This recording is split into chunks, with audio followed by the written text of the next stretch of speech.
Awurade Nyankopɔn onhyira papa pase enenso. Woje bre na wo kame ho na yedi dwumadie etise. Awurade Nyankopɔn onhyira pa.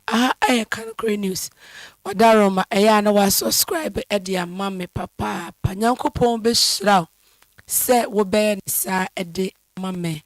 Se die me se Russia ene Ukraine na news mo a omo ashata wo baabia say no Putin edin atrendi ankasa ni nyina ne se entokwa wo mo ekono ewo ho no kame aye say no ano ayeden na President Donald Trump 50 days awode ma Putin ene Russia no kame aye say anshada ankwankwasi aga obia sa omo no omo nshada mfa ho sa eno ena omo de nsem bebrebe pa ba kanokra yenso ya fa bia ye de ebrewo na Russia for be make statement bi na eno ena enipa asusu ses ya hweye na ya mfa ya adwena nkọ ho na ya anya bibi amfa ho na yese de ebe wiase no enya sem keto akra.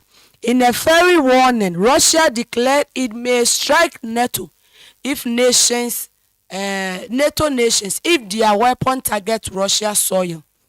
And you know, said the Biamekano, Putin a dear bakwa wo chiri pa ne say will be boa Ukraine for. Putin in pesa adiano. One pesa adian cra. Na eno na Russia for say the moment I won't be say US and NASA NATO nations, I'm sure Europe nations no omo weapon be every Ukraine abeto Russia say him the asem ebeba wiase. The Russia foreign minister true spokesperson Maria Zilova ono ena worker say krokra womo supply Ukraine with missiles to say Germany ene France na omo maka no omo drones na omo missiles na omo de koma Ukraine no proof say they want a direct involvement was antokwanim no sa foreign Russia foreign minister na kasawe mami say the moment a Germany for US omo preso say omo the weapon koma Ukraine no indirectly no omo ne Russia for an aircom, claiming such system required foreign troops and NATO satellite support. And to was say, sa dear ya womo ya more ya beso mo de koboa Ukraine. And also a bet me ama NATO for satellite aba beto Russia for so e ban sa enya de beboa kra enya de beboa na wa warning intercepted missile will be exposed their origin. And to no sa Niema no satellite ni missiles ni ade no ebe expose omo Russia for omo origin enti ne koba ni sadia they are going to retaliate retaliate pa. A bold threat marks a dangerous escalation in historic as Moscow draws red line around foreign military aid. Enti Russia sabre there omo draw red line at their corp military foreign military aid and they say a grown crew ababa boa Ukraine or madra red line pa at the aquaho almost sad the end dear a cobana sadia any emwa na a banisa natural say a year sa foreign countries NATO NATO and a Europe nations indirectly omo na Russia for aircon the ebane sadia natural so omo so betimi a retaliate me ba sure higher kanokore news wadaroma obaswa na wa share e de amame obetumi so e de wadwen kire abanyankopon ebe hira pa se wo be ne sa na wo de amame nyankopon on hira pa and some kwaso and some kwaso papa and some kwaso wiase papa enye asem ketwa. Iran drops fourth hint on joining Syria war as drones break. Israel attacks again. Iran dropped the fourth hint of joining the Syria war. I think last week this week there has been a crash Syria ho crash be Syria ho pa and also enye asem ketwa ho na ne nyinaa no ɛyɛ crash bi a see between Druze militia no ɔmo ne Badil traps nti no sɛ wohwɛ saa Druze military a Druze foɔ no ɔmo nso ɛyɛ saa Arab foɔ no bi ɔmo nso te Golian Heart hɔ baabi. na I don't know sɛ saa nkurɔfoɔ ɔmo yɛ ahabasi o sɛ deɛ bɛyɛ o because wohwɛ protection a Israelfoɔ ɛwɔ ma Druzefoɔ na ano ɔden ɛno ɛna after the fall of Assad region no wohwɛ Syria president na ɔmo tuu ne ɛto hɔ no ɔmo tuu n'aban no egu yɛ na otu America kɔ kodwa no kɔhyɛ Russia no after sɛ saa president ifiri wɔ asɛ basabasa ya ne mensem wase bebree ɛwɔ Syria na ɛno na saa Badufo so ɔmo yɛ Arab Palestinianfoɔ ni bia according to report no ɔmo san yɛ citizen of Israel enti saa nkurɔfoɔ na metem wase bi kɔ hɔ ɛna Israelfoɔ nso ɛde ɔmo troops according to Israel no ɔmo so ɔmo protect saa Druzefoɔ Israel has vowed seriously say ɔmo bɛ protect wɔn ɛno ɛna Syriafoɔ saa president foforɔ yi wɔn nso so ne nkurɔfoɔ nso gu hɔ nti ɛyɛ basabasa ne nneɛma bi saa president Ahmad al-Shara no ɔno nso no kyɛ sɛ ukoma kyɛ sɛ saa Druze minority ɔmo nhyɛ daa mpɛ na asɛm sɛ basabasa yɛ bi na ewura mu ɛwɔ hɔ na ɛno ɛna Iran fo nso ɛde wɔn ano aba abetum after commanding other senior officials. The IRGC chief cautioned Israel about the strength of an Iranian army. Early, the Iran top diplomat had called Israel action and aggression on Syria.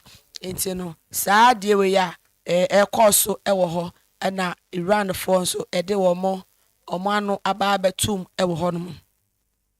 Just a worry and some ɛkɔ so wɔ wiase a nsɛm a ɛkɔ so wɔ wiase a ano ɛde paa ano ɔde na saa Syria ɛne Israel ntɛm man you already no Syria for ɛpɛ Golian Height hɔ no sɛ ɔmpɛ sɛ ɔmo fa hɔ nanso Israel for sɛ ɔmo mma wɔn chance kura na ɔmo mma ɔmo kwan ɛma wɔn occupy hɔ nti sɛ ɔmo ne ɔmo bɛyɛ asomdua apam no kura sɛ deɛ ɔmo ɛka na there is no way sɛ ɔmo ma wɔn kwan sɛ ɔmo bɛ occupy ɛhɔ nom no there is no way sɛ ɔmo ma kwan sɛ ɔmo bɛ occupy ɛhɔ nom no na Tahib Endogan so ɛde n'ano aba abɛto saa de wei no paa na ɛno no Turkey has conveyed its view regarding Israel airstrike on Syria to Israeli authority via its intelligence.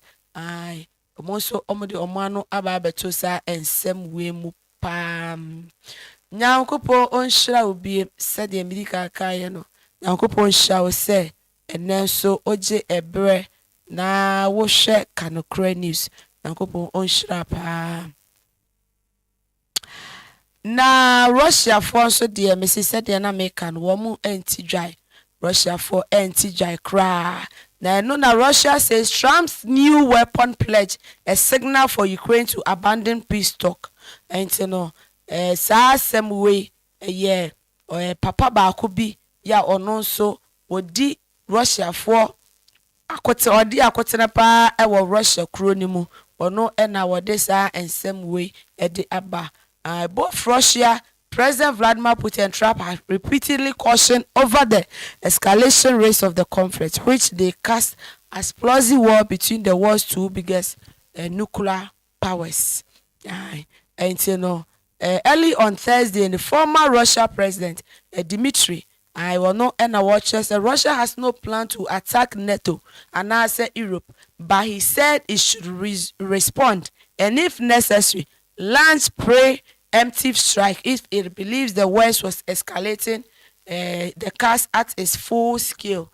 And Tipapay, your friend Dmitry Medvedev, or no na watcher say, I won't say Russia for ni plans be say, only NATO for a condition. So Muko when he said Bibisa Asia, not say, almost so strike. I said Iran for a send a strike Israel no. Sabe no so omo ebeye ti se ko ba ne sa dia na che se asɛm kɛseɛ na ɛba asɛm kɛseɛ paa na ɛba wiase asɛm kɛseɛ na ɛba wiase nyankopɔn ɔnhyira wo paa sɛ ɛnɛ nso wogye berɛ na wohwɛ Kanokorɛ News. Under pressure from Trump, Netanyahu says he regrets mistaking shelling of Gaza church. And Tibasabasaya binso akoso ewo Gaza ho. I hune say, oko Gaza, Israel for still na say, entokwa koso ewo ho. I Gaza enjoy it because ceasefire no, it has not been reached. Ceasefire no, it has not been reached. And Tibasabasaya koho pa ya enye asem ketua ewo ho. Basabasa koso ewo ho na mame fa unko Ukraine so Ukrainian unimpressed by Trump's 50-day ultimatum to Putin. Uko Ukraine osha Ukraine to mamofo na they are not happy, they are not impressed by 50 days na President Donald Trump ede ama Putin no. And the Ukrainians are tired, run down by the emotional toll of the invasion, of the physical toll of sleepless nights due to air raid siren, explosion and scratching sound of attack drones. It was a long night. In a common remark you will hear in Kyiv.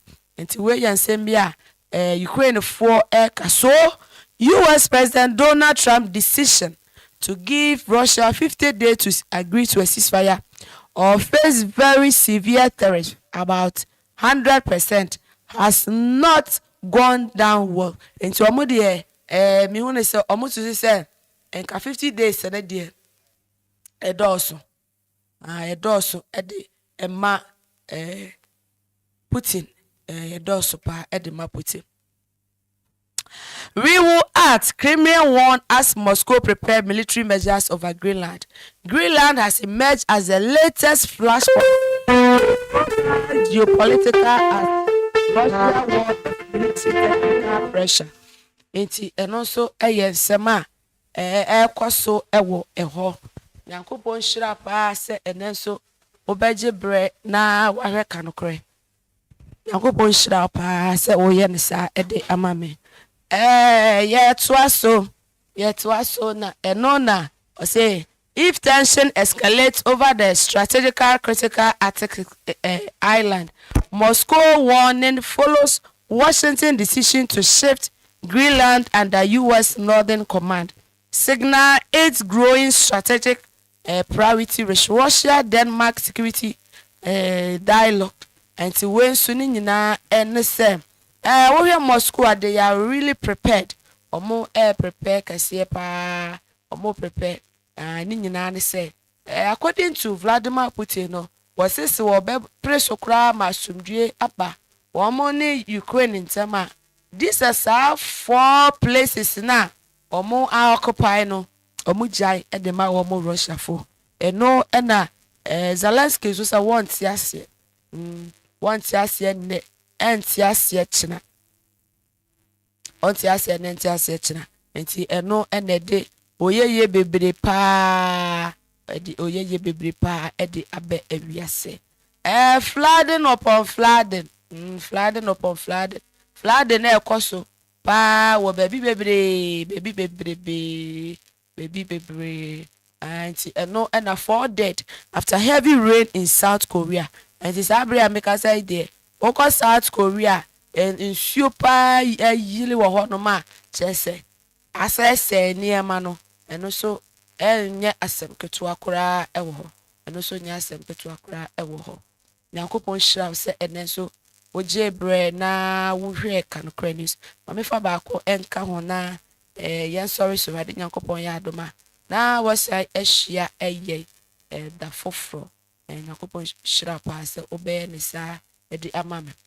Na woko China said de etrasam ne ekaye no persecution ne de ekoso na woko China de edutwem China de edutwem pa edutwem enti no woko China sabre ya make say ya China man panyi wa install CCTV cameras your face recognition cameras wo sorry ya eno no nya akwa asore wo na CCTV camera no je say a capture wo say wo ba ho na the government no so wa arrest pastors a wo mo je tithe wo mo je offering foreign missionaries nso just very restricted we are chokra ye betumi agelo enti ho China de wo ye Kristoni a se wo betua tithe no so kra ne eden so betua na wantua tithe nso ana se wuntumi nkọ Awurade nche enti Kristo suma ya dendende pa e wo China yam bompa ya yen kai wo mo Kristofo ye nuanom a wo mo ewo enkrokro bi so say yam bompa yen fa ma mo pa because it's not easy. And government is arresting pastors simply for collecting tithe and offering, and foreign missionary activity are now restricted.